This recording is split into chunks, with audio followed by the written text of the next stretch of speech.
Tugenze ku ndala. Essuula ey'ekkumi egamba nti empologoma n'ekitiibwa kyayo. Empologoma n'ekitiibwa kyayo. Munnange lwali lumu nga tumaze okugundira mu maka g'omukulu oyo, muganda w'omu ku baka nnyinimu yali addayo ewaabwe essengejja eyo. Nnyinimu n'abuuza oba nga waliwo aneeronda okumuwerekerako. Nze ne Mikolo bwe twalaba nga abavubuka bonna batunulaganako butunulaganyi era nga kirabika nga buli omu ku bo yali alindirira munne yaba yeeronda, ffe ne tweronda okumuwerekera nga tulina n'essuubi ery'okulaba ekitundu ky'ensi eyo. Kati bwe twamala okuwooma ne tudda mu w'obutama waffe, tuba tumukuba omutwe nga mmeeyo ono n'atubuuza nti lwaki mukkiriza okuwerekera omuwala oyo nammwe? Anti temumanyi nga mwesudde mu katyabaga eritegendeka. Empologoma eziri eyo zikunumanga bantu. Mwe temulabye bali bannammwe abamanyiyo nga bwe bakonye nga babuuza n'amuwerekera? Bagundi nammwe mwanguyiriza nnyo okukkiriza. Ebyene waffe byakwekeka. Singa muzeeyo ne mumutegeeza nti temukyagenze. Munnange nga tumaze okwegayagaya mu ffensatule ne tulaba nga tetulina nsonga nnywevu gye tunaapaatiikawo nti yeetuganye. Ate ekirala agalenzi gali newankubadde go gaali gatidde nga gajja kutusekerera era ne bakannyinimu nga bajja kutunyoomoola nti basajja muuki, busajja nkuba busajja muuki obwo obutiitiizi. Ate era ne tutya n'ennyinimu okumunyiiza ye nga amaze okutukolera ebirungi enfaafa bityo ne tukkiriza tumale gagenda. Naye so singa twamanya obudde obwo obuzibu obwali butulingiza, sirowooza nti twali tunze omwoyo ne tugenda. Tetwaligenze naye maama kajaganya kaatusuula mu babaka. Bannange nno okulimba kibi, nange sijja kukulimba nti nafuna otulo otwa bulijjo mu mmunye zange. Omanyi twalwangawo okwebaka olw'ekwetegekera olugendo. Bwe nawungulako otumu n'ensisimuka ne ntandika okukuba ebifaananyi eby'olugendo lwaffe mu mwoyo. Ne ndaba ng'empologoma ekwata omuwala nga ngikuba omuggo ate nga Mikolo agisika omululimi. Bifaananyi nga wakuba bibi. Ekyo n'ekiyita nno ne kivaawo. Ate n'engikuba akaananyi ekirala ng'engoba embiro ng'omuwala akaaba ate nga Mikolo agifumita n'ebirala bwe bityo bye byanzijira. Leero obudde okukya bwansala ku muguwa. So nno munnange newankubadde teyayogera naye sirowooza nti yeye yakomba ku mpeke y'otulo, kubanga nabanga ndi wakati w'enkuyanja y'ebirowoozo byange. Nawuliranga nga naye akulungutana ng'abukuta ku kiriri kye. Emmambya yali esala ne twambalagana n'olugendo lwaffe. Omuwala yali wakati nga nze nkulembedde, munnange akoobedde olunyiriri. Ennaku 3 nga mutamba n'abantu bedda baatambulanga. Naye kati oli atambulako kuva wano na Namasuba. Abantu b'ennaku zino muli banafu balugooje abasajja bedda. Bakyali ludda wa bannange oba mu byalo eyo gye muli bannange? N'abantu b'ekibuga mwekekkeza, abantu b'ekibuga. Munnange ennaku 3 ziti twazimala mu lugendo lwaffe nga tutambula mu ngeri eyo. Twatambula kasirise era ebigambo bye twayogerera mu kkubo omusirowooza nga byasukka engalo z'oku mukono ogumu okuggyako eyo bye twayogeranga mu kisulo mwe tusuze. Oba kwali kutya kwekwatusirise oba birowoozo nze munnaye naye saamanya. Kaakati ensi mu kitundu ekyo yali ya mbubbu ng'oyinza n'okulengera kuno n'egye nnava. Newankubadde nga wano newali wabanga weetondeseewo akakuukulu k'obusaana, kyokka mu lugendo lwaffe lwonna tetwajjirwamu kyekango. Amiina saamiina abooluganda. Ku lunaku olwandibadde olwokuna olw'olugendo lwaffe nga we banywera emmindi ey'okubiri ku lubimbi awo ne tutuuka. Munnange ne batwaniriza nnyo era mu kunyumya okwaddirira ne batubuulira ng'empologoma bwe zaali zimaze ennaku nga zitaamye nga zitugomya abantu n'okubakaabya akayirigombe. Enjuba yali egolooba ne tulya emmere ey'ekyeggulo eyali ey'embwabwa eyekiyita mu lujja obudde bwonna okugenda okukunira nga twatuuse edda gye twasuzibwa otulo munnange tetwalwa nga tutujjawo kati mu mattansejjere ze saawa mmekeeza mattansejjere empologoma n'eryoka etulumba n'esooka okwekinyiza n'okwewuluntira eyo ebweru kati bwe twagiwulira ne tulinnya ku kibanyi era nnyinimu yenga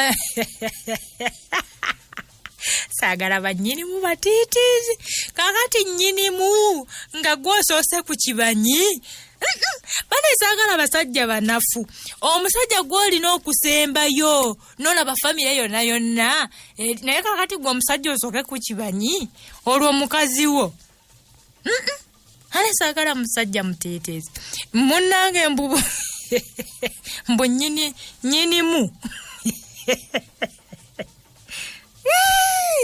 ababbi bazze nnyinimu yasooka okuba enduulu nnyinimu gw'osembayo Kifala badde babanga n'effumu ne baba n'omuggo ne baba n'engabo balinanga ebyokwerinda bingi era nga nnyinimu ane bannyinimu bedda baanyuma kati wulira ono yasooka ku kibanyi nnyinimu olimba naawe bwe twamubuuza mukama ekinaakolebwa nnyinimu amaze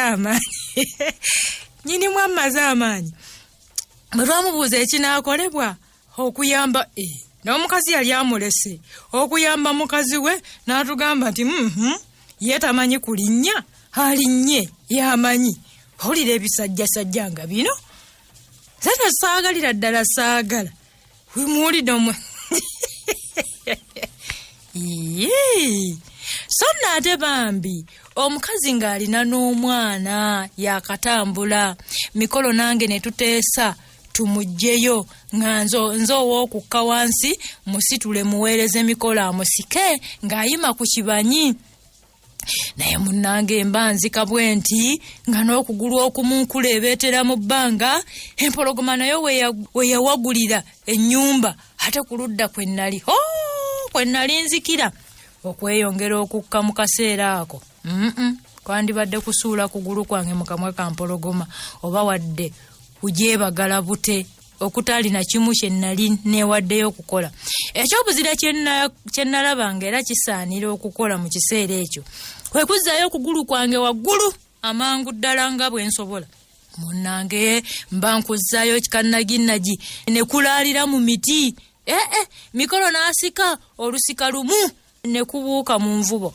eyo nno nayo ng'eddiba erimu lisigadde litambiriddwa emiti okununulayo okugulu newankubadde nga akaseera kaali katono ddala mwe natitibanira n'okuwalula okugulu naye empologoma yo yabwebweneramu obukoko busatu kati ng'emaze okuwemmenta obukoko bwonna neevaabiriramu akabuzaawo nga yo tekkuta neevaabiriramu akabuzaawo ng'obudde bukya era ng'omwezi gwaka nnyo bw'eba efuluma ng'erowooza nti ebisassalala ebikankamudde ebyembiraba omwana bw'awawamuka mu tulo n'akaaba omwana ekyamukaabya kiki anti akatyabi akalimu obuwuka ensolo n'ekyuka n'ekomawo maama n'esika omwana n'emutujja ekigwo endege ze zaagiramu zokka kaca naggwamu omukka empologoma yali omwana nga nnyinimu ali ku kibanyi atudde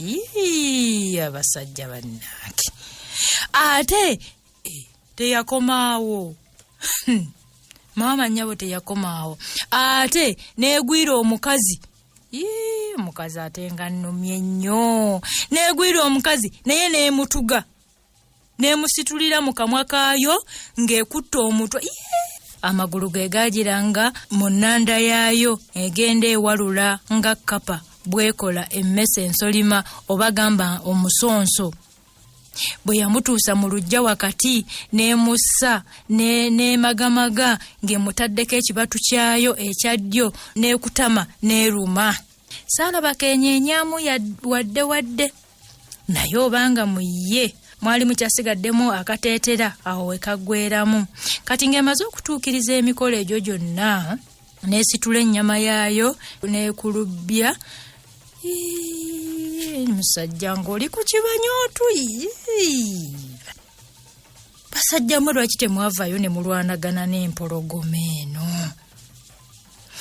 Munnange nekulubya ennyama yaayo nekulubya okutuusa lwe yazimererera nebulirayo. Omukazi nemulya n'omwana. Twali twagala okukuba enduulu, nnyinimu n'atukomako nti temukuba nduulu. Empologoma bwenedda naffe neetulya. Timunyola babasajja. Empologoma naffe bweddirawo neetulya. Temukuba. Mugireke ekome kwabo banaagimala. Ate munnange nga naffe tetubunira, twalina kubunira bubunizi. Obudde bwonna bwali butunudde olwo nga lwe tukuba enduulu, abantu nfaafa ne bajja ng'engoma zituuka ku jjunju, ng'enduulu etokota ng'eggwayo. Baba bateesa okugiziga eyigibwe. Ffe ne tutandika okugenda nga tulondoola amatondo g'omusaayi tulabe we yamuliiridde. Mu butamanya oba ngambe nti mu busiru bwaffe, kubanga twalabulwa. Baatulabula ne twezibiikiriza amatu. Twalowooza nti empologoma olumala okulya ng'egenda. Kati tuba tutambuddeko akabanga, omusajja n'atugamba nti baana bange temunonogana mpologoma, mulagawa baana bange. Kuluno ndabye nnyinimu, bannyinimu abalinga ono. Kyova olaba abantu abasinga mumanyi okukaaba amaziga. Munnange kyoyitamu nkitegeera, ofiiriddwa omukazi. Munnange onoobeera otya kubwasse mwandu. Kumba oli amufiiriddwa agamba kakubye mumuwonye. Olowooza nnyinimu ono yali tayasanyuka nga omukazi we. Agize gwe munnange ovaamu otya ebigambo. Tibaana bange temunonogana mpologoma. Feno ne tumuzaamu ekkaze nti obusajja obukulu nabwo ogenza okulaba nno nga gye tulaga. Ebigambo bye twejjusa oluvannyuma nga wayiseewo akabanga kampi kati. N'abantu abalala bakanda kutulaamiriza nga batulabula nga ffe tusiisiina busiisiinyi. Biri byonna bituyita ku nviiri ne biyita ku nkoona okutugwa enkoto. Mu matunga tufaanana nga abavuubiseemu ebikwabaaya n'envumbo. Kati ebigambo eby'enkomerero bye nawulira nga kye tuyite ku kitembejja ky'omusaayi mpozi we yawummuliza omutulumbi nga tennaba kukweggwera. Byavuga biti: abo baliko ekibawujja, nandiki mukazi muyima yabatulidde ku kisaabo, mubaleke gabawale. Bwantya nti Kayemba nantabuulirirwa. Tugenda okuwulira ng'obunyonyi butitira. Nengamba Mikolo eyali akulembedde nti owange, obunyonyi obwo koye nti obugamba ki, bubadde ki? Konze nti tebubanga bulabye empologoma. Koye nti otya nnyo naawe, tebulabako kulisota era bulaba mpologoma eyo nga gwe ye bwe bukulaba. Koze nti twalikomye wano naawe, twalikomye wano munnange. Nga yalalambadde bulalambaza agenda, nze nenyimirira ne muyita adde nga tampuuna yekwakula bwekwakuzi. Nalwaddaaki nti nze gwe banaayita omutiitiizi nga nange munnange mugoberera. Mba mutuukako nti nga ndaba ayimirira. Genda kuba amaaso nga ndaba empologoma egatuyegesa ate gombi egavulumula bulala. Singa ettaka lyali liyinza okumira omuntu lyalimize, kubanga bwe yagolokoka wansi n'etenga omukira ng'eringa etusaba tujamuke oba etubuuza ensonga etwetantakiriza okusala mu tulo twayo n'ekigitunaayisizza mu mbuga zaayo. Munnange n'etenga nnyo omukira n'egiginaze sisi n'eryoka erya mu ttama. Yeekoleta konze wano wafiira muloge nga ntyagira. Yalaba mbetegera nnyini neŋŋamba nti togenda nange neŋŋenda olagawa wazze tomanyi. Nga tuli bukwato obw'amalusu n'eddookooli. Ekibowabowa nakyo kiŋŋambye nti kannyambe munnange bwe tufuuwa kinjodde amagulu gombi okugenda okutema n'okuzibula nga vaawo naawe nga ndi ku ttaka. Nti tibanyeeko okwetakkuluza nga nfuuyira ndiga mulere. Ensolo bwe yantuukako neddira ekibatu kyayo n'enkisimbira ddala ku luba. oba kyali kya ddyo oba kya kkono nange saamanya. Awo n'emagamaga eraba omukambwe Namige agiwuunako bagende naye oluwunguko. Yali ekyakaga n'erengera Mikolonge agirumba n'omuggo omugolole. Nze kwe kumbuukako n'erumba ye. Mikolo teyali mubi, n'agiviira mu mulungi, n'agigubikka, n'agyasanguza ogwokubiri, n'agissaako ogwokusatu, okutemya ekikkowe nga Mikolo avuyira wansi. Olwo nange wansi nsituseewo ngirumbye, egenda okwezimuukiriza nga ngigubabise, yenno kukuba ku ki olwazi obwazi. Yagamba nti olimbye guno gunsonsomodde buggwa, tonzizaako gwakubiri, nedda ssebo ennumbye. Bwe ngenda okugalula nti omuggo n'enserera ekigo kya bugazi kyengudde enkoona ng'enywedde. Munnange nno ndyokanga n'engwa. Ekigo ekyo kye kyamponya kubanga empologoma bwe yalaba nga ngudde nga ngaludde omuggo n'ebuuka ejja enkwate mu kifuba. Kati ate mu kiseera ekyo kyennyini wengwira nga nayo eraalidde enkwate, yasanga bbanga kwe kuyitawo ne yeerindiggula eri, naye eba kunkwata amaanyi ago ge yali ereese. Ekigo kye yandinkubye kyokka ndowooza kyandimaze okunzita. Mba nnyimuka nga n'Emikolo atuuse n'akikankabula omugoba nti ensolo teyamuganya kugizaako gwakubiri nga bali nayo, ne bawera ennembera ddala nno baba bazuuzumba n'enjirumba. Yalaba nga ludde omuggo n'ebuuka ku Mikolo ejjengweko embetente. Kazi olwo yeesimira entaana yaayo, eba ekyali mu bbanga. Neneesendako katono nti n'empita n'ag'omu buto n'engiseseggula omuggo gumu bwe guti gumu mu mabiriizi agakkono awo, naye nnyini nga sinze njikuba. Gye nnali teyaddayo wabula yaddayo kyennyumanyuma n'esooka omukira ku ttaka. Ekyakomererayo kwe kubutamira, yayiriitiramu akaseera katono n'egoberera bajjajja baayo gye badda. Olwo nange n'engweri nga n'omukono gunsowose. Mikolo kwe kujja bunnambiro n'alwawo nga neekebejja nga lowooza nti entaagudde okutuusa namutegeeza nti ndi bulungi. Emmeeme yali emwewanise n'eyooka emudda mu nteeko. Abantu bwe baawulira nga akavuvuŋŋano n'akavunkano tebakyabiwulira ne bajja mpolampola nga baleebeza, si kulwanga nabo bagigwako mu buswandi bwayo ne batugoberera, anti balowooleza ddala nga etumimizizza omukka omusu. Bagenda okulaba nga tuli awo tutudde kumpi n'omutulumbi gw'empologoma tuwejjawejja. Awo nga bonna balyoka basembera nga batuyozaayoza nnyo, era baasinga kwebaza nze, so nga nze nalabira ddala nti singa teyali Mikolo obulamu bwandyawukanye n'omubiri gwange, era nandigajambuddwa empologoma eyo. Twali tetunaddayo ka omusajja omu yalaba omukira gw'empologoma enfu gukakanyadde, n'ayagala naye aleme kuvaawo nga talina kyabuzira na kimu kyakoze. Kyeyava akuba omuggo mbugukke. Agukuba omuggo gukke.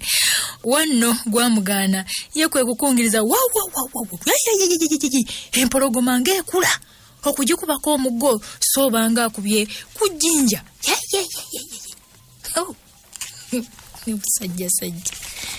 Sajja nkoba weewonna. Awo abantu bonna enseko ne zibatta.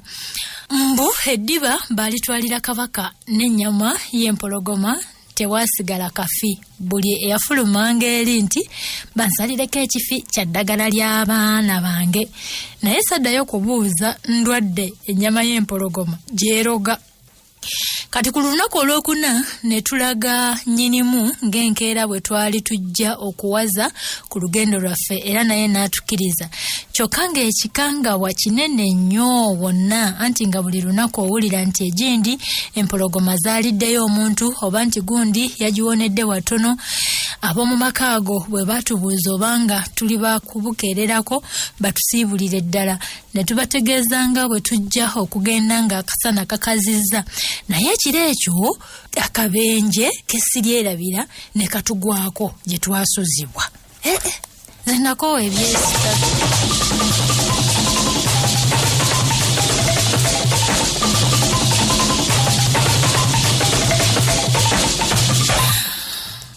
munnanga akabenje nga katugwako kesiryerabira gye twasuzibwa eyo munnange. Olwamala okulya ne tugenda tugalangatanya mu ngalo. Tuba twakaza oluba wansi nga n'amatu tegannagwera wansi, empologoma neewagula ennyumba neebuuka. Neebuuka Mikolo yali ku mugguukiriro.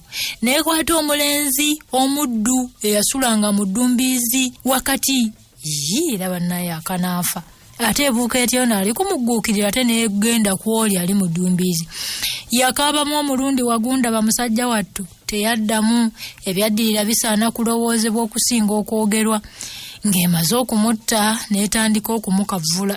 Yakavuliraawo ng'ejooga.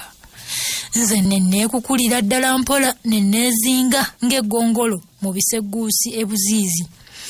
Kati mu kugujubana kwayo n'okwekutyera nga bwegira neesemberera ddala kumpi ne we nnali, era nga bwesesa amagumba n'endowooleza ddala nti bw'eneekyusa emirundi ebiri ng'eri kunze. Bwe yamala okweggwera n'egalamira omukkuto gukwe yamulya n'emumalirawo ddala awo. Omuntu bannange oba yanteekako mukira gwayo oba kugulu oba ggumba lyamufunze nange saamanya era sirimanya, kyokka bwe nawulira ekintu ekizito bwekingwako ate nga tekinsegukako n'endowooleza ddala nti empologoma eno enkutte oba entaddeko ekitundu ekimu eky'omubiri gwayo. Nawuliriranga eyira ng'eyeebase naye nga nze siyinza kwenyeenya nti si kulwa ng'empulira. Bwe waayitawo akaseera okutegeera ne kunzigwamu n'empunga. Era bino ebyaddirira byantegeezebwa Mikolo luvannyuma ddala.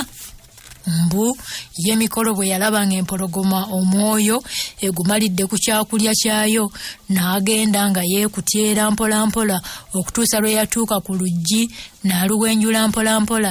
Eky'omukisa terwekaaka n'afuluma n'agenda ategeeza nnyinimu eyali asula mu nju endala. Naye olw'okubanga yali nkoboli ya musajja n'asitukiramu n'agenda okukuba omuliraano. Ne bajja batalaaga ennyumba yonna. Abamu ne bawa ekirowoozo nti tuzibikire ekituli akayumba tukatikkire omuliro empologoma ejjiire. Mulozo olaba abantu abatiitiiza abo nno bwali busajja sajja obwo. Akati ng'olaba ko Mikolo nti nedda nammwe tusana tukole ekirala naye si kwokya nnyumba. Kale bwe munaabaamu akyali omulamu naye ne tumwokeramu bwe po tugikanga eveemu edduke. Kobbo nti wa gw'oyagala kutussa nsolo. Abalala ng'olwo batandise n'okwesulubabba ennyumba. Mikolo yalaba beebulankanya bwe batyo n'abagamba nti obanga bo batya ye ajja kuyingira oba emutte. Kinombo yakirowooza mu mwoyo ng'alowooza nti oba enzise esaana naye emutte. Nennyinimu nassookwo nti tujja kuyingira fembi baaba. Abantu be baalaba bombi bamaliridde okukola kye baali bagamba, ensonyi kwe kubakwata ne beekakaba.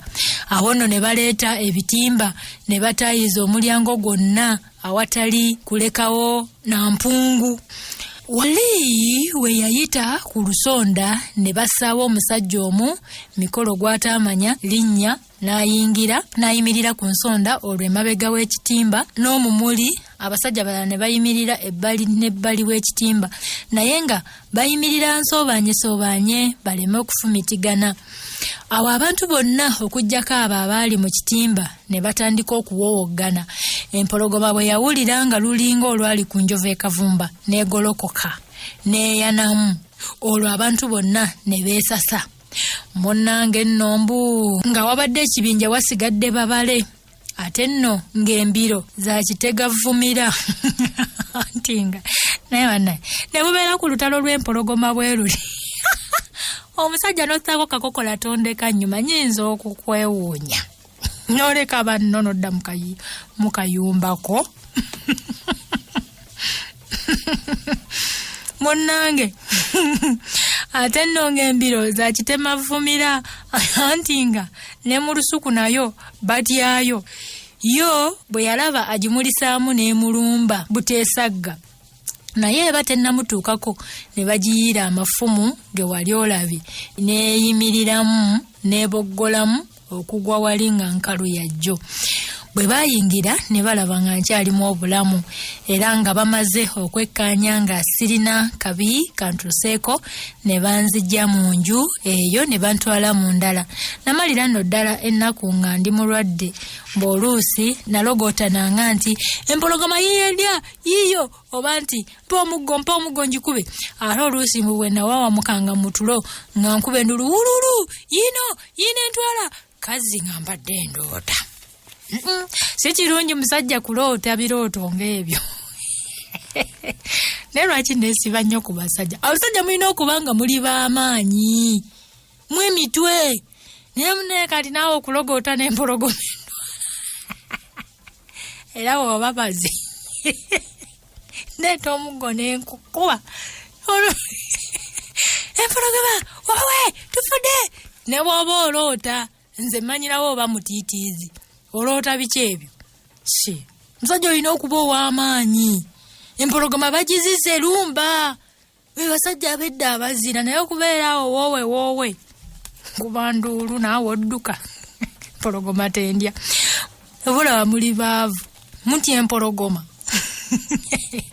Kaakati mu nnaku 10 nga muguddemu n'ez'ensobi kasookedde nzesuuka.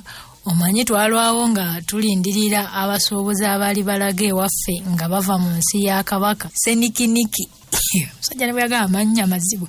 Senikiniki Gadimba eyayitibwanga Bijweteko anti owulira yayitibwanga Bijweteko.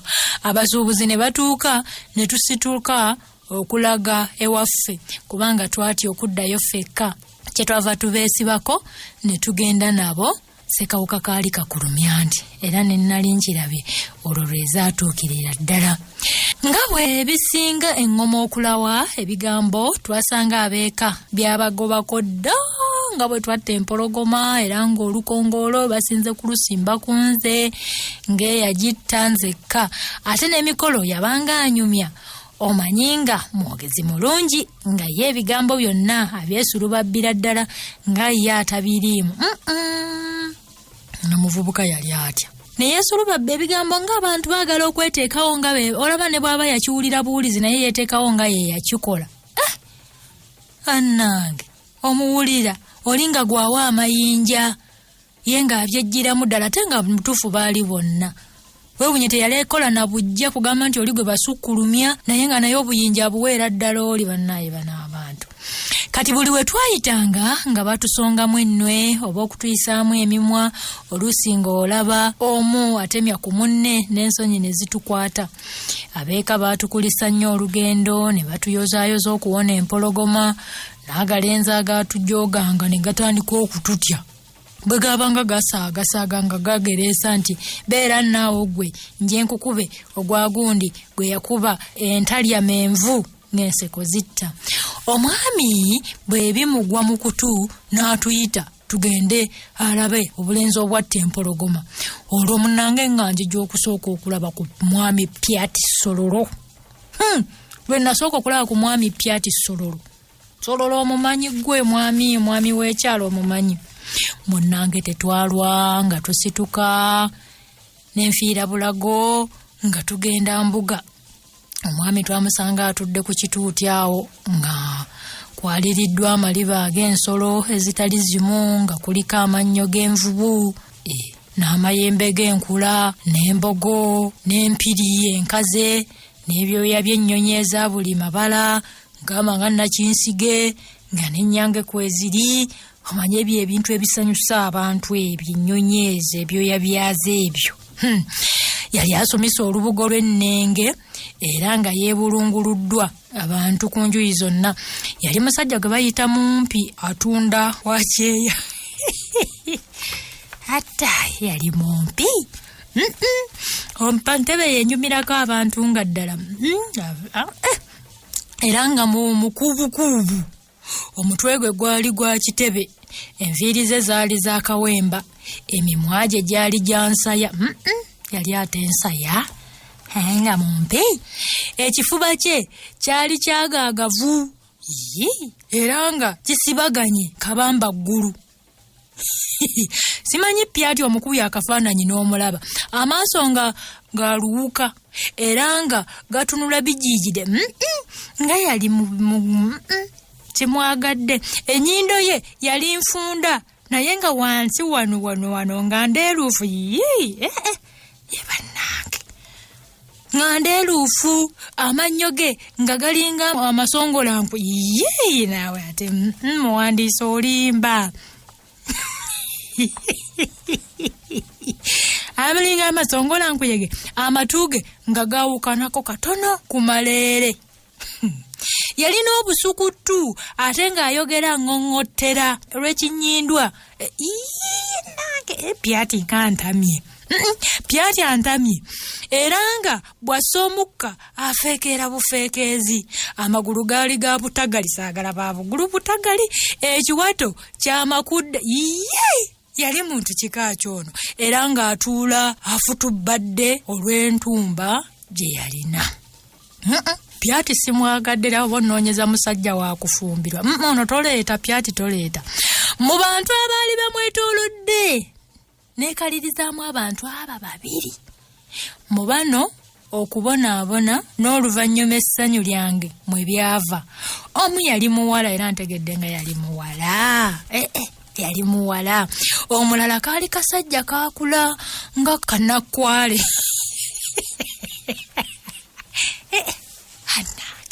Kaali kaakula nga kannakwale, omutwe gwako gwali gwa luyinja lwennyini, amaaso nga galwenge saagala maaso galwenge ngaago, era nga katunula kamoozoola mamoozoole.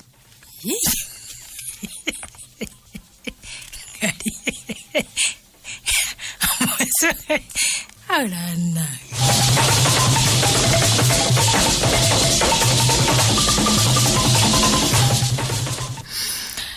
kaali kamozoola akasajja ako ke neetegereza ekirevu kyako nga kyekikasinga obunene. Ate gwe katono, ate ekirevu kalimba nako, amagulu n'emikono nga minyolo bunyolo gya ngoma, ate nga koogera kabubunduggusi. Kaali kasajja ndalagge. Abantu abamu oba nno baakasala busazi bigambo lwa kukatya, baatugamba nti kaali kalogo era nga kasezi nga katwala mbu n'abalamu. Okumanya nga baakatya ne bakamala, baatugamba nti mbu nga mabidde kayinza okugaloga ne gasaala, era mbu n'omwenge ogukyali entwere nga kaguka enkuza. Akantu ako nga ke katabani k'omwami akakulu. Agaasa akagegati agaasa akasige gattula nga kaali kafaanana kitaawe waako, era bonna bwe bumu bwebo ne kataatake. Omwami Piati Sololo yali mutaamuufu eyajjula akazolobo n'embazuulu, abaana be nga tebawuunibwako wabula mpozi ng'oyagala kubikusibiza ku nnyindo na kugendera mu kisago oba ku kibabu, nga tumaze okunyumyamu ebiti nga 2 oba 3, oba ekituufu nandigambye nti nga tumaze okwanukula bye baatubuuza, n'atusiibula naye yatujja kumugwa. Yatujja kumuggala kubanga twali ku bwerende nga tutya okubaako kye tusobeza mu maaso ge. Gwe bali abantu wali osobola okubabeeramu, baali bazibu nnyo. Piati gwe tomulabye bwafaanana, alaba katabanike